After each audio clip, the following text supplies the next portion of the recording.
सभी के लिए सादर जय जिनेंद्र।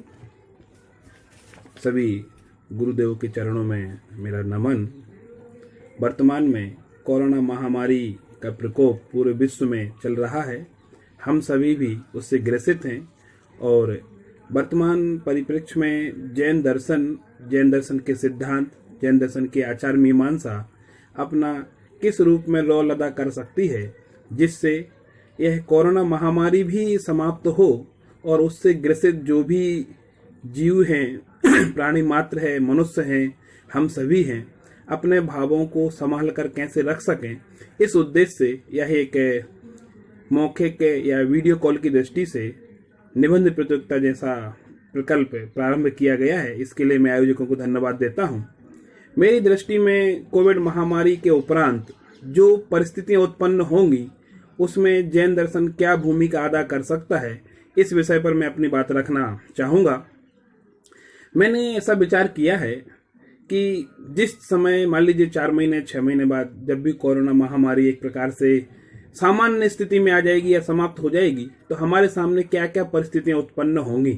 देखिए, मेरे हिसाब से सबसे पहले बेरोजगारी की समस्या उत्पन्न होने वाली है और जब बेरोजगारी की समस्या उत्पन्न होगी तो उसके साथ साथ भूखमरी हमारे सामने आ जाएगी और भूख की समस्या उत्पन्न होते ही आपस में तनाव, पारिवारिक तनाव बढ़ जाएगा और जैसे ही तनाव बढ़ेगा तो सामाजिक विघटन अथवा चोरी और अनाचार की प्रवृत्तियां बढ़ जाएंगी और उसके साथ साथ आत्महत्या की प्रवृत्ति भी बढ़ सकती है। ये 5-6 समस्याएं बहुत मेजर हैं जो कि हमारे बीच में उत्पन्न होने ही वाली हैं और इनका धीरे धीरे कहीं ना कहीं आंशिक रूप हम देख सकते हैं वर्तमान में भी। अब इन समस्याओं के समाधान में जैन दर्शन क्या भूमिका अदा कर सकता है, इस पर थोड़ा सा विचार करें। देखिए, जैन दर्शन में कुछ चीजें ऐसी हैं जिनको हम बहुत अच्छे से समझ सकते हैं और समझा सकते हैं। जो हमने 5 समस्याएं भी डिस्कस की हैं। पहला है बेरोजगारी की समस्या। बेरोजगारी की समस्या को दूर करने के लिए जैन दर्शन में सह अस्तित्व का सिद्धांत बताया गया है। अगर हम समर्थ हैं रोजगार देने में, किसी की आजीविका को चलाने में, तो हम निश्चित ही किसी को रोजगार भी दें और अगर कोई हमारे यहाँ काम कर रहा है उसे नौकरी से ना निकालें।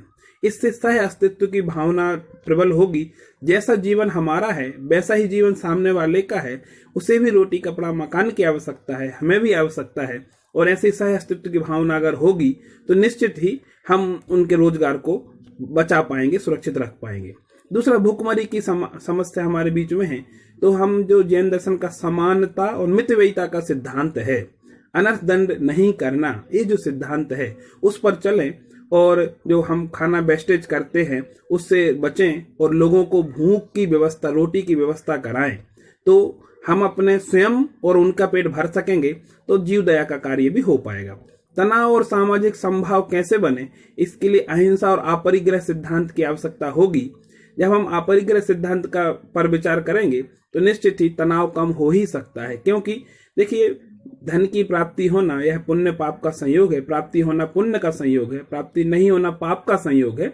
और अगर हम इस बात पर विचार करें, देखिए रामायण में एक चौपाई कही, हानि लाभ जीवन मरण यश अपयश विधि हाथ।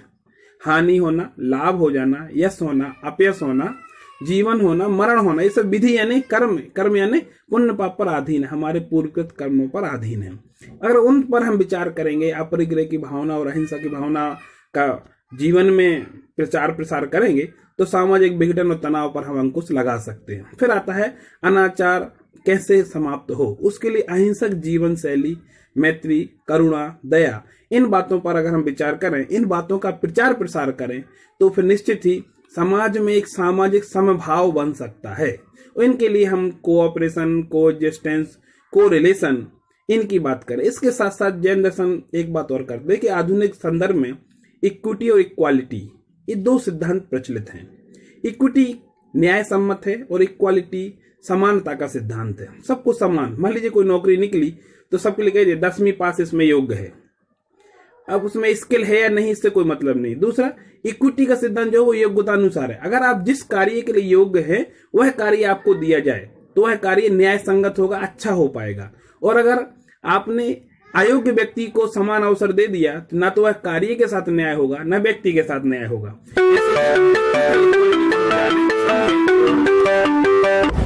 इस चीज को हम समझ करके अपने जीवन में जैन दर्शन का प्रचार प्रसार अच्छे से करें, जिससे कि हमारे जीवन में और हम सबके सामाजिक जीवन में अच्छा वातावरण बने, सामाजिक समभाव बने।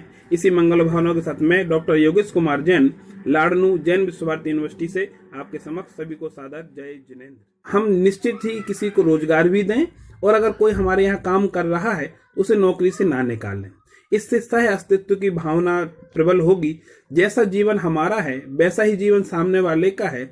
उसे भी रोटी कपड़ा मकान की आवश्यकता है, हमें भी आवश्यकता है। और ऐसी सह अस्तित्व की भावना अगर होगी तो निश्चित ही हम उनके रोजगार को बचा पाएंगे, सुरक्षित रख पाएंगे। दूसरा, भूखमरी की समस्या हमारे बीच में है, तो हम जो जैन दर्शन का समानता और मितव्ययिता का सिद्धांत है, अनर्थ दंड नहीं करना, ये जो सिद्धांत है उस पर चलें और जो हम खाना वेस्टेज करते हैं उससे बचें और लोगों को भूख की व्यवस्था, रोटी की व्यवस्था कराएं, तो हम अपने स्वयं और उनका पेट भर सकेंगे, तो जीव दया का कार्य भी हो पाएगा। तनाव और सामाजिक समभाव कैसे बने, इसके लिए अहिंसा और अपरिग्रह सिद्धांत की आवश्यकता होगी। जब हम अपरिग्रह सिद्धांत का पर विचार करेंगे तो निश्चित ही तनाव कम हो ही सकता है, क्योंकि देखिए धन की प्राप्ति होना यह पुण्य पाप का संयोग है, प्राप्ति होना पुण्य का संयोग है, प्राप्ति नहीं होना पाप का संयोग है। और अगर हम इस बात पर विचार करें, देखिए रामायण में एक चौपाई कही, हानि लाभ जीवन मरण यश अपयश विधि हाथ। हानि होना, लाभ हो जाना, यश होना, अपयश होना, जीवन होना, मरण होना, ये सब विधि यानी कर्म यानी पुण्य पाप पर अधीन है, हमारे पूर्वकृत कर्मों पर अधीन है। अगर उन पर हम विचार करेंगे, अपरिग्रह की भावना और अहिंसा की भावना का जीवन में प्रचार प्रसार करेंगे तो सामाजिक विघटन और तनाव पर हम अंकुश लगा सकते हैं। फिर आता है अनाचार कैसे समाप्त हो, उसके लिए अहिंसक जीवन शैली, मैत्री, करुणा, दया, इन बातों पर अगर हम विचार करें, इन बातों का प्रचार प्रसार करें तो फिर निश्चित ही समाज में एक सामाजिक समभाव बन सकता है। इनके लिए हम कोऑपरेशन, कोएग्जिस्टेंस, कोरिलेशन, इनकी बात करें। इसके साथ साथ जैन दर्शन एक बात और करते हैं कि आधुनिक संदर्भ में इक्विटी और इक्वालिटी, ये दो सिद्धांत प्रचलित हैं। इक्विटी न्याय सम्मत है और इक्वालिटी समानता का सिद्धांत है। सबको समान, मान लीजिए कोई नौकरी निकली तो सबके लिए कहिए 10वीं पास इसमें योग्य है।